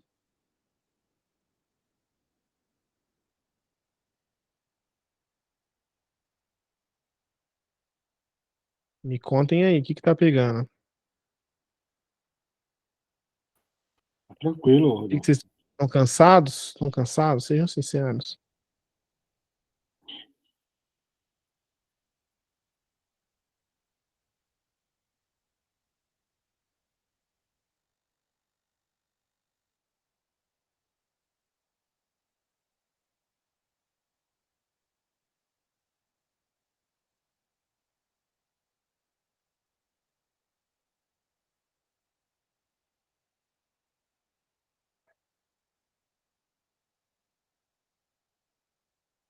Posso continuar, pessoal?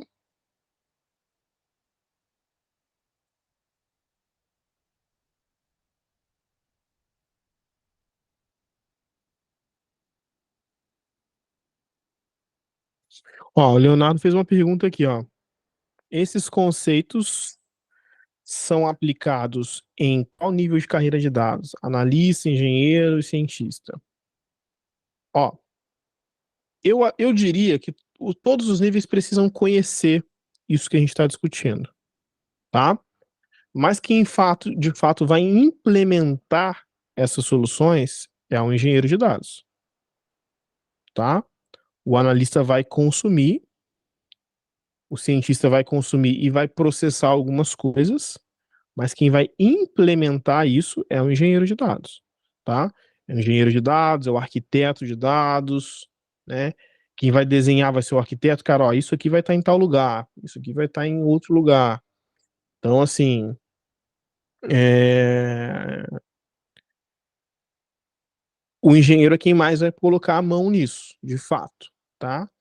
Mas assim, se você for analista e você não souber criticar o uso dessas coisas, é, precisamos pensar, né?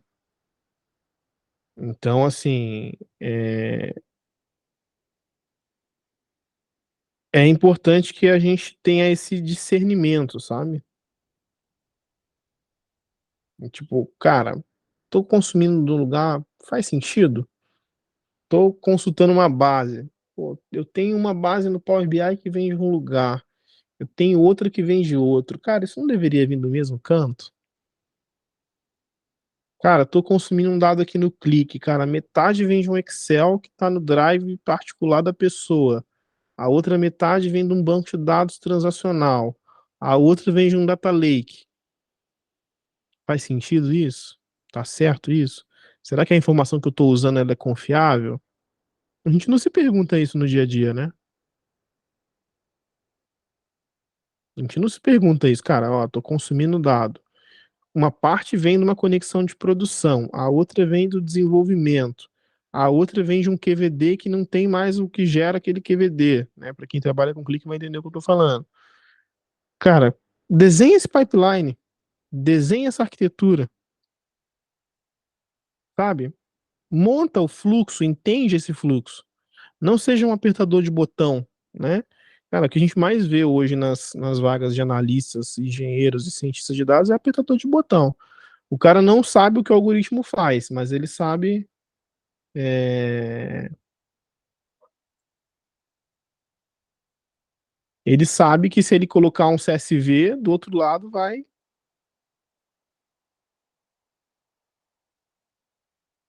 sair alguma coisa.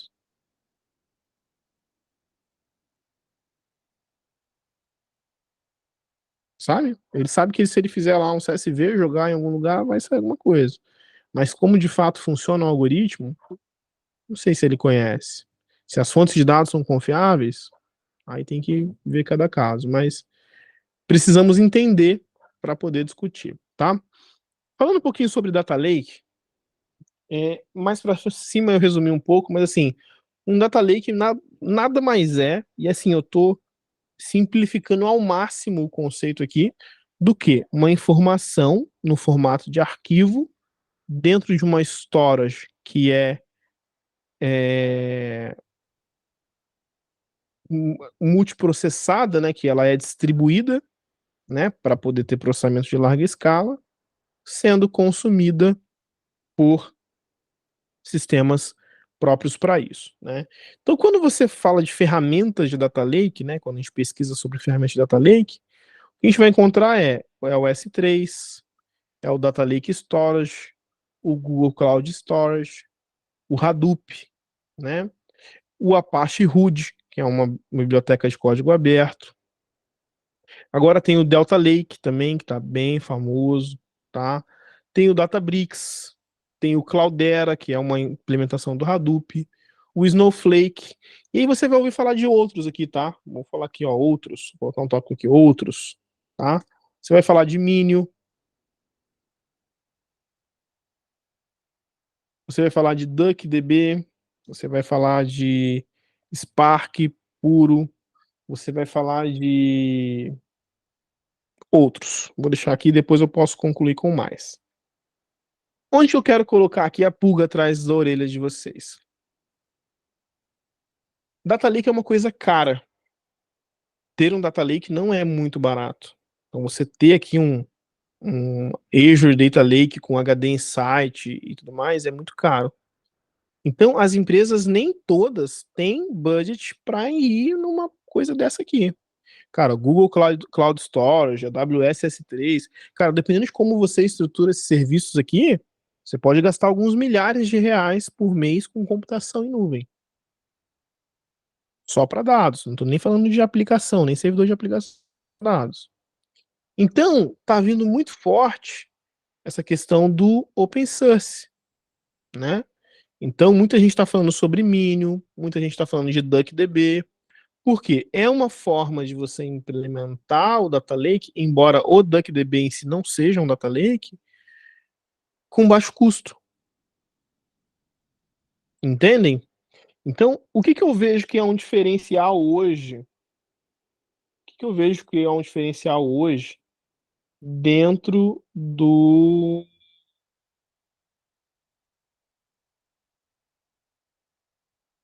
Só um minutinho, pessoal. Dentro do mundo dos dados. É você saber implementar um Data Lake de baixo custo. Entende? Por quê? Cara, você não é sempre. Não é sempre que você vai encontrar alguém que quer investir milhares de reais para criar um Data Lake. Faz sentido o que eu estou falando para vocês? Então, qual que é o engenheiro de dados que vai se diferenciar no futuro aí, né? Quem que é a pessoa que vai se destacar no mercado, principalmente no mercado que a gente chama de SMB? Alguém sabe o que é o mercado SMB? Não? Toda vez que você ouvir falar sobre SMB, a gente está falando sobre Small Business.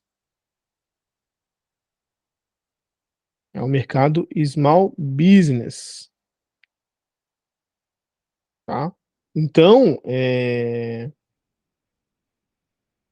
a gente precisa estar de olho nisso. A gente precisa saber o que está acontecendo, a gente precisa saber como implementar, tá? Porque as empresas vão procurar isso cada vez mais. Já estão procurando, tá? As empresas já estão procurando. Não é algo que vá acontecer, tá? É algo que as empresas já estão fazendo. Elas querem implementar Data Lake com baixo custo.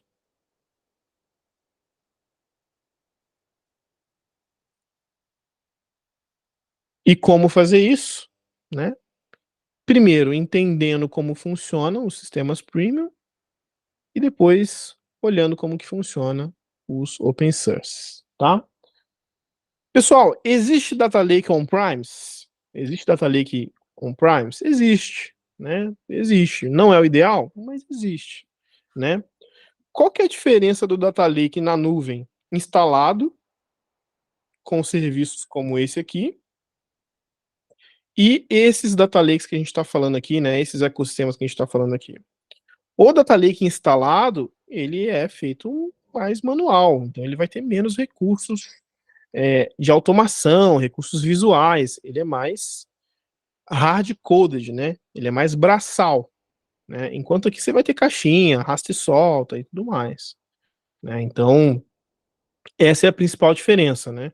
E esses ecossistemas de Data Lake que a gente está discutindo aqui são muito mais fáceis de implementar, né? Do que você botar um Cloudera na mão, do que você botar um HDFS para rodar na mão, do que você rodar um Minion, um DuckDB, embora não seja algo de outro mundo também, né? Mais do que você rodar um Spark, né? Então, assim, por que as empresas estão procurando data lakes mais baratos? Porque muitas vezes um data lake fica caro para um cliente pequeno, médio, né? Então, poxa, eu quero trabalhar para clientes grandes. Eu vou ir para o mercado, quero buscar varejo, então quero atender os caras, os gigantes, né? Cara, vai aprender, então você tem que aprender um de mercado. Amazon, Azure, Google. Ah, eu quero atender small business, no máximo médio ali, eu quero ser um cara versátil. Cara, vai ali para a linha do open source, do baixo custo. Ok? Ah, eu quero ficar meio lá, meio cá, né? Cara, então aprende um de mercado e conheça um de mais baixo custo, tá? Hoje eu tenho trabalhado muito nessa camada aqui, tá? Do Minio, do DuckDB, Spark não tanto ainda, mas quero olhar mais. Por quê? Porque eu tenho muitos clientes que, por exemplo, uma implementação de clique começou a ficar cara para eles, certo? Então esse é um perfil de cliente que tem chegado muito para mim. Mas aí isso vai depender de vários fatores. Quais clientes você quer aplicar? Onde você quer trabalhar, né? Então, tem muito a ver com isso também, tá? Pessoal, deu um norte legal sobre Data Lake, Cloud, observabilidade, essa coisa toda?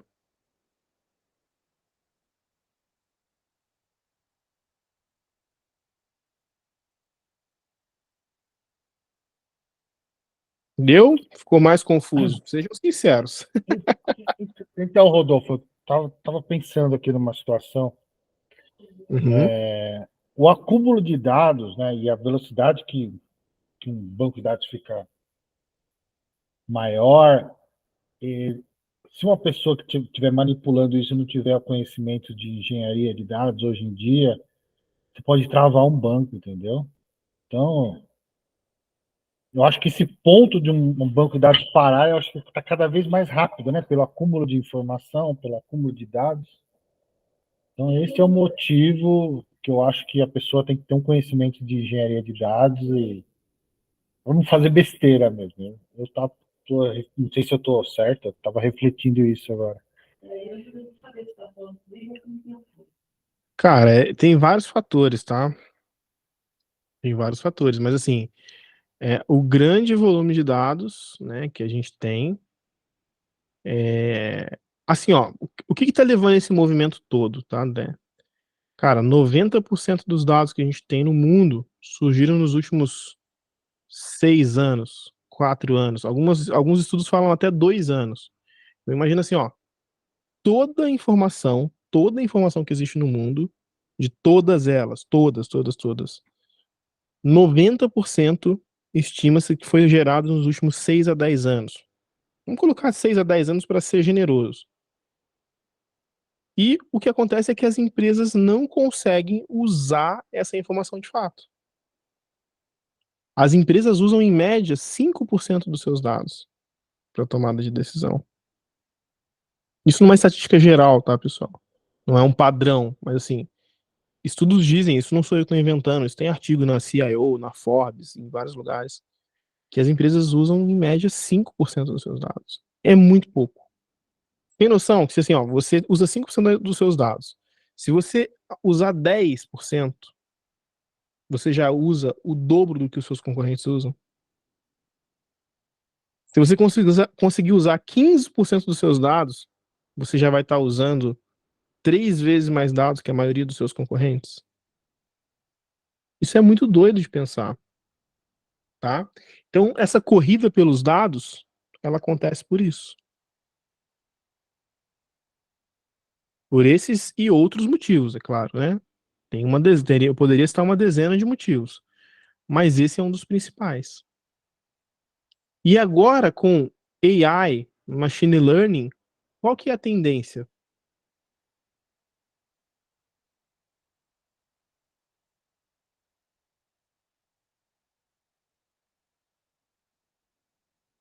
Hein?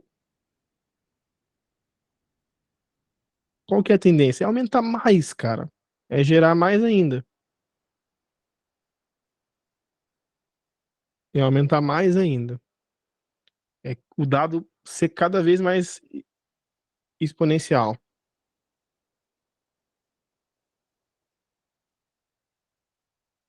Essas ferramentas de tenho dificuldade para falar. Observabilidade, isso. Acho que deve gerar muito dado. Com certeza. Com certeza. É o que tem de mais moderno, né? Para controle, automação e etc.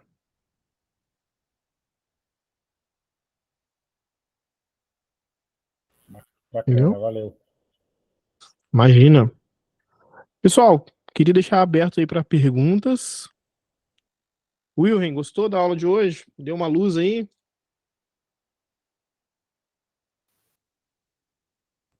Opa, demais, cara.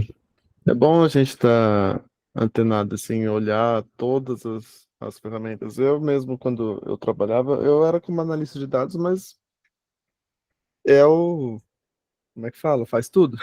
Então, arquiteto de dados, engenheiro de dados, eu fazia bastante essa questão de transmissão de sistemas entre CRM da galera ali de atendimento para dentro do Data Warehouse que a gente usava, era um S3. Mas é muito bom, cara, conhecer, ter essa visão ampla, né, das ferramentas, que não tenha, igual você fala, não existe bala de prata, né, existe aquela que vai solucionar o problema, né. Então, será que o meu recurso de estimação aqui, ele é o melhor para resolver o problema? Às vezes não é, às vezes eu posso olhar o mercado, né, que tem aí para poder desempenhar, otimizar as coisas, né, tudo mais. Esse é o caminho. E é um caminho sem volta, tá, pessoal? Um caminho que, cara, a tecnologia só tende a crescer, e mais tecnologias vão surgir, né? Cara, se a gente tem uma certeza, né? A gente tem uma certeza, é que os dados vão aumentar, que o volume de dados vai crescer e que nós vamos falar cada vez mais sobre esse tema. Não volta atrás mais, sabe? Não volta atrás mais, cara. O dado não vai diminuir. A informação não vai diminuir, sabe? A informação não volta mais agora. Agora é só pra frente. Vocês entendem isso? É muito complexo falar sobre isso, né? Mas é a verdade. Tem que ter prazer de passar um sábado inteiro funcionando uma ferramenta, entendeu? Senão não vai, não. Essa está sendo a minha rotina.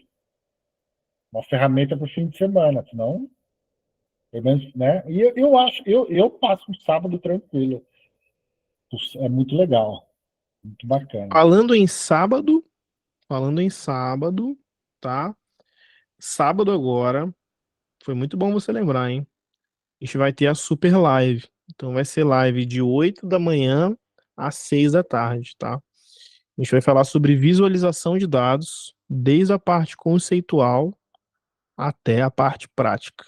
Então eu vou falar desde fundamentos de DataVis, como surgiu o DataVis, até como que ela é hoje e qual que é o futuro do DataVis, tá? Então nós vamos falar aqui sobre tudo, tá? Vai ser de 8 às 18, tá? Gratuito também, tá?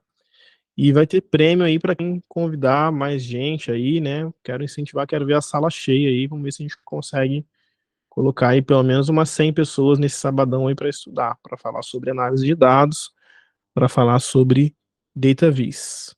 Ok? Pessoal, então é isso. Desejo a todos um excelente final de semana. Sábados temos um encontro marcado. E vamos para cima. Mudar esse mundão com dados aí, tá? Se alguém quiser ficar e fazer pergunta, eu vou ficar mais uns 5 minutinhos aqui para responder as perguntas de vocês. Ok?